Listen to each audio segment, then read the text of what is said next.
Indian premier লিগের নিলামে নামই তোলা হয়নি বাংলাদেশের লেগি রিশাদ হোসেনের। নিলামে স্পিনারদের তালিকায় ছিল রিশাদ হোসেন। ভিত্তিমূল্য ৭৫ লাখ রুপিতে রিশাদের নামটি উঠানো হয়নি নিলামে। শেষ পর্যন্ত দলও পাওয়া হয়নি বাংলাদেশের এই লেগ স্পিনারের। বরাবরের মতো আবারও অবহেলিত হলো কোনো বাংলাদেশের কোয়ালিটি স্পিনার।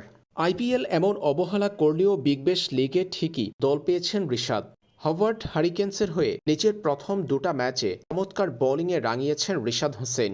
আইপিএলের নিলামে অবহেলিত হওয়ার পরপরই আজ রিশাদের ম্যাজিক্যাল বোলিং দেখল সবাই। হাওয়ার্ড হারিকেন্সের হয়ে নিজের প্রথম ওভারে বোলিং করতে এসে কেবল ৪ রান দিয়ে রিশাদ হোসেন শিকার করেছেন চমৎকার এক উইকেট। এরপর দ্বিতীয় ওভারে বোলিং করতে এসে সেবার রিশাদ ১০ রান দিয়ে পেয়েছেন আরও একটি। ২ ওভারের মাঝে ৬ বলের ব্যবধানে পরপর দুটা উইকেট পেয়েছেন রিশাদ হোসেন। তার এই চমৎকার বোলিংয়ে তাকে অবহেলা করা ফ্র্যাঞ্চাইজি লিগকে জবাব দেওয়ার জন্য যথেষ্ট। তৃতীয় ওভারে উইকেট না পেলেও প্রথম ২ উইকেটই দলের জন্য কার্যকরী ছিল। ৩ ওভার বোলিং করে দুটা উইকেট শিকার দলের সর্বোচ্চ উইকেট শিকারীও হয়েছেন রিশাদ হোসেন।